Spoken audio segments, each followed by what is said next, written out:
On-the-scene coverage of ACC.13 is supported by Janssen Pharmaceuticals, Incorporated.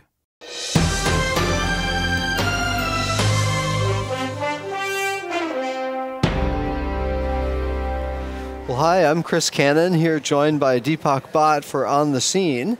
One of the trials presented at the late-breaking clinical trials was the mass Comm. I suppose we have a conflict of interest being both at tertiary care hospitals in Massachusetts and chief of the VA.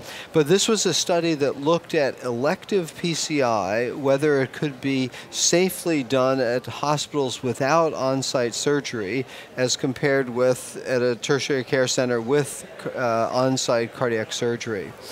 It was a study. There were 10 hospitals that did not have on-site surgery where patients were randomized 3-to-1 to stay there for their PCI or get transferred to one of 7 tertiary care on-site surgery hospitals.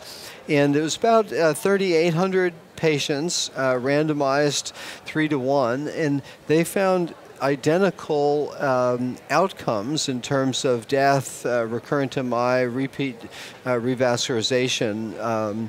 And so I guess very similar to what had been seen with the Seaport trial, but something that's a little nerve-wracking for the tertiary care centers. Yeah, so I think you're right, Chris. We both have to disclose that we work at tertiary care centers or quaternary care centers, and you know, the prospect of lots of cath labs opening up in the community could adversely affect our lives and practices. But the trial was very well done. The results are believable. Yeah. In fact, in most of the world, ex-US, you know, PCI is occurring without any surgical backup just for practical reasons. They can't afford having cardiac surgeons and cardiac surgery at a lot of hospitals. So the results really make a lot of sense. I guess the really big question, though, beyond the science of the trial, which is solid, is what are the policy implications? Because the study shows that the outcomes are similar. Should we then just have a proliferation of cath labs throughout the United States? And I guess I'd say no, because we don't really need more cath labs in the United States, barring some geographic issues in more remote areas. But in urban centers like Boston, New York, I mean, would it really help those areas to have more cath labs? Right. I don't think so, and I realize that at least as long as fee-for-service medicine continues, there might be some incentive for hospitals to start their own cath lab.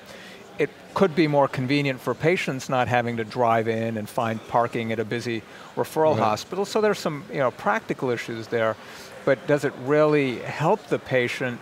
You know, this trial, the outcomes were similar, but there are those occasional patients where you're doing a PCI, perforate an artery, and having a surgeon on site to step in, can be life-saving. Yeah. I'll concede most of the time there's not an operating room on standby, so even if that perforation occurs, there's no operating room to immediately move the patient to, but still, I think there's some value. And beyond that, we're moving to this concept of the heart team, and the general cardiologist, the interventional cardiologist, but also the cardiac surgeon is part of that. And if there isn't cardiac surgery around, it's harder for them to give input at the point of care. So, I still think there are advantages to going to a place that has a cardiac surgeon that can bail you out. Right.